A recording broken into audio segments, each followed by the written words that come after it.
Friends, we are gathered together here this morning to take part in one of the most unique services the entire history of the religious life throughout the ages has ever experienced. We are not better than other people, but there is something that we have added that other religious institutions possibly had overlooked. I well remember many years ago when I was young, which I was. You know, everybody was once, and remains so in spirit if he doesn't worry too much about the universe in which he lives. It's gone on for a long time, seems to be self-operating, and I thought then, and I'm convinced now, that the greatest single contribution any individual could make to the welfare of the religious and spiritual life of the world would be to put together and synthesize the great teachings from the great spiritual leaders of the world. This we have done. And in due time, in the garden, just beyond the rotunda here, you will see life-sized images of 15 or 20 of the great religious leaders of the ages. Moses will be there, Buddha will be there, Zoroaster will be there, Hermes will be there, Pythagoras will be there, Emerson will be there, Spinoza will be there, of course Jesus will be there since we are a Christian denomination. But remember this, that while Christianity sprung from the mind and the heart and the soul of the greatest Jewish prophet who ever lived, whom was Jesus, and sifted down through the greatest line of intellectual thinkers the world has ever known, who are the Greeks, that at the time of Jesus didn't call them Christians. Jesus said, I came to add to, not to take from, not to destroy, but to fulfill. We are dedicating this church, we are consecrating this church to that fulfillment. I thought then, 35 years ago, just about, and by the way, that service was in the Ambassador Hotel where they had a theater, and who should be there of all the people who are here beside myself but Dr. Armour. He was there at the first service I ever gave, and I guess he's hardly missed a service since.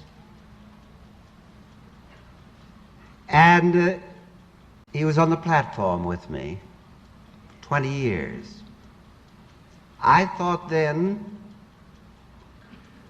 and I'm more convinced of it than ever, that the man who knows only one religion might be a good theologian. He might be. But he wouldn't know anything about religion any more than the man who knows one type of humanity would understand humanity. Religion is a man's turning toward God. Religion is an intuition like art. It's a feeling toward the invisible that we all have. And we have to search the teaching, the precepts, and the words of the greatest spiritual thinkers who have ever lived to understand religious science. It is a unique institution. It marks a new advent in the history of the evolution of the spiritual life of man. The thing that fills me with wonder and awe is that so quickly, because a few years isn't very long, you know, a quarter of a century, it should have gathered to itself so many persons throughout the world, throughout the field, teach and preach, and people like Dr. Hornaday who come from deep experience and unreservedly give their whole time and thought and intelligence and enthusiasm to it. Bill is very generous, you know, or I wouldn't be giving this first talk to his congregation. It's the way he is, and that's why we like it. That's why we love it. It's the right way to be, not that he gave it to me, but it's the right attitude toward life. Only he who gives all gets all, because only the one who gives all leaves the channel for the return circuit to come back to him fulfilled and multiplied. But we see in religious science, as you do, culmination of the spiritual thought and endeavor of the ages. Most religions have been creeds. That's not any criticism of them.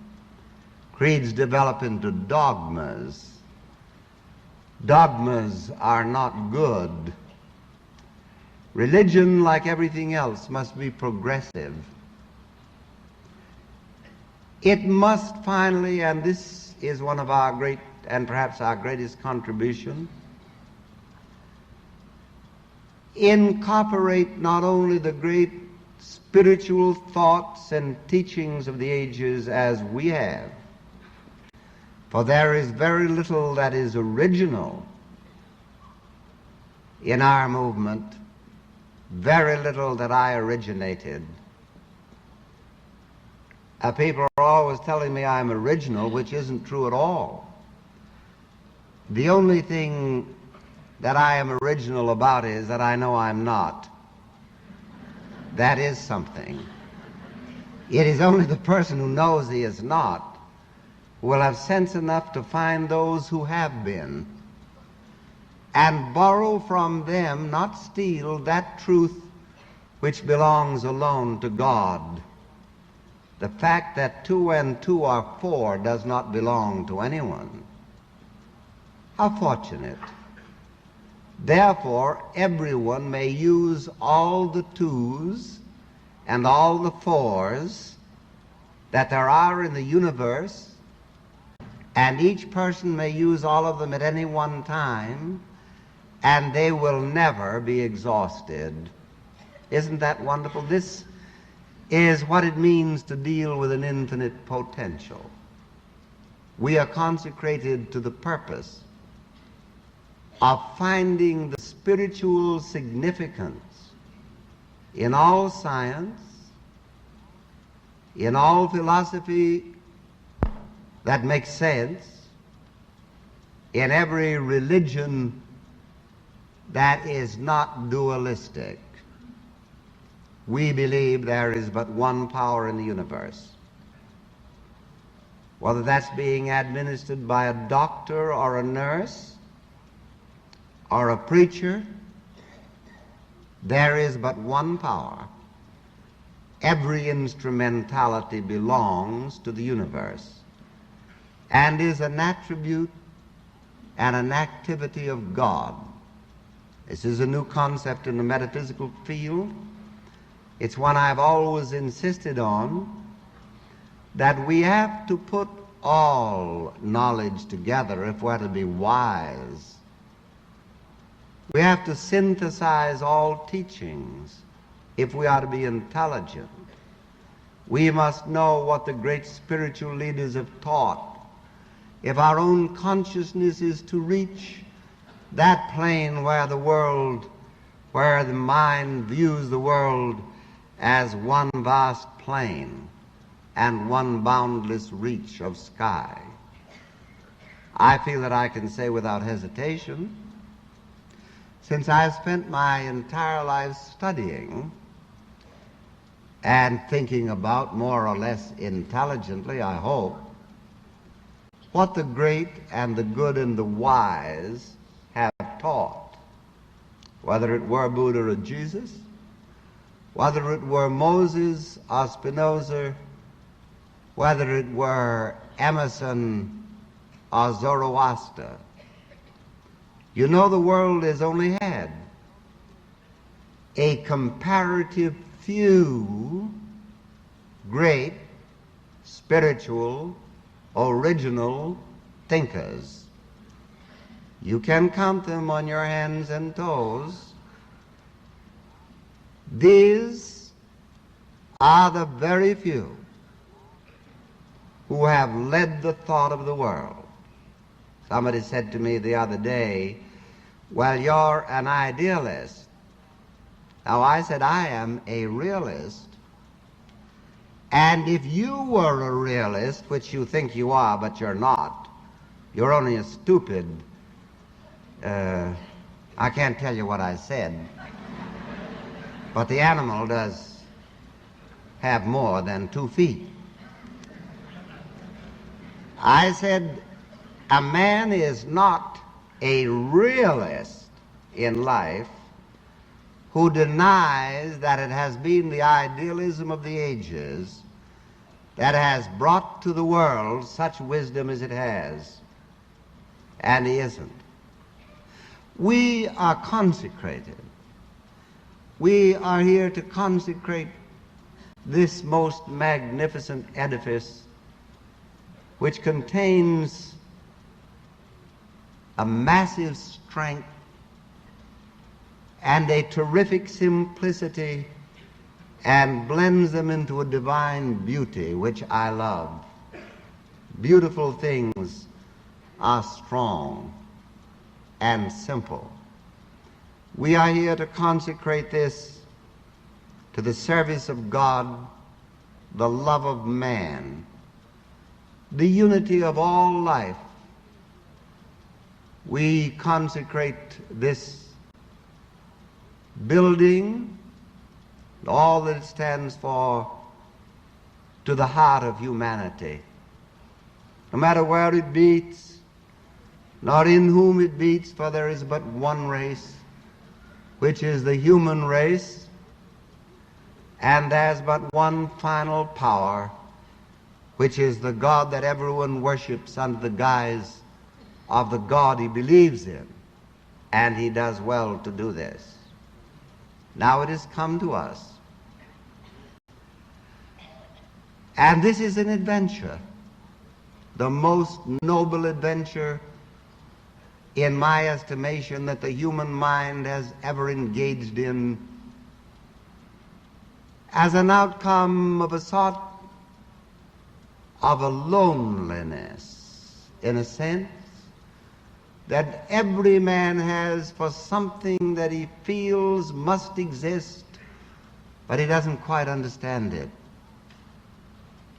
Someone has said, "Thou hast made us, thine we are, and our hearts are restless till they rest in thee." And we have discovered that no man enters the kingdom of God in its fullness alone or in exclusion. Over the doorway of the entrance to that Holy of Holies must forever be written togetherness, the unity of all life, that feeling which stirs in the human mind and breast and will not let us rest until we find a completion beyond a psychological or even a physiological one which should still follow. For every man is seeking to feel safe, to feel secure in the universe. And unfortunately, too often people have been taught to be afraid of the unknown. We are a religion without fear. I trust that we shall increasingly be a religion without superstition and never with dogma. There are but two final realities in the universe. We did not make them. We shall never change them. That is the reality of an overshadowing and an indwelling divine presence. The over God and the inner God is one God. One presence responsive personally, individually, and uniquely to each one of us. We consecrate this church to that teaching that the highest God and the innermost God is one God. And the other great part of that teaching, which is the law, we have just done it together in this consecration service, which you have, and I hope you'll study it and think it. It's a textbook. It's an explanation of what we believe, and a beautiful one, because it shows us that every man is an inlet, as Emerson said, to that one mind and may become an outlet to it. We are consecrating this beautiful, this magnificent edifice to the teaching in simplicity but with profoundness, that every man has access to all the power that there is, to all the presence that there is, to the only life that there is, and that he discovers the only God that there is in the secret place of the Most High within himself. How could he hope to get away from himself? How could he hope to discover that which is beyond him? This is the simplicity we have marked in the symbolism of the birth of a great prophet whose teachings we follow. In the end, among the commonplace things of life, right where we live out in the street, somebody said to me the other day, I know a good place where we could get a few people together for meditation and contemplation and prayer. And I said, where is it? It was up on the side of a mountain in under a tree. Now, up on the side of the mountain in under a tree is a nice place to be. But anyway, he has to get very far away from 7th and Broadway to find God. We'll search for him in vain. In our own soul, the consummation of our own hope. And every man is a revelator of God. How simple is this teaching we consecrate? and yet Plato and Socrates and Aristotle and Kant and Bishop and Hume, all of whose teachings I am somewhat familiar with, in their most profound moments when they said things that it takes hundreds of years for people to wonder what they meant, were no more profound than you are. When you say, speak to him, thou, for he hears, and spirit with spirit shall meet. Closer is he than breathing, nearer than hands and feet. Not away from the human heart, not separate from the human mind, is that divinity that shapes our ends, rough hew them though we may. We consecrate this church, its teaching, to all wisdom, all knowledge, the putting together of faith and fact, science, which is just as spiritual as religion, philosophy when it's based on unity, just as spiritual as illumination, because all roads lead and converge in that one and only probability that can exist. There is nothing that exists but God, no matter how much misinterpreted, no matter how much obscured. We shall have to find God in each other and in his creation and in the contemplation of our own soul as it lifts itself in adoration but without fear, expands itself through affirmation but without egotism, and knows that God is right where we are, and God is what we are. It doesn't always seem that way. For what was I? An infant crying in the night, an infant crying for the light, but with no language but a cry. But the feeble hands and helpless, groping blindly in the darkness, touch God's right hand in that darkness and are lifted up and strengthened. Let you and I, in the simplicity of a faith that is not afraid to be childlike, in the profoundness of that depth of thought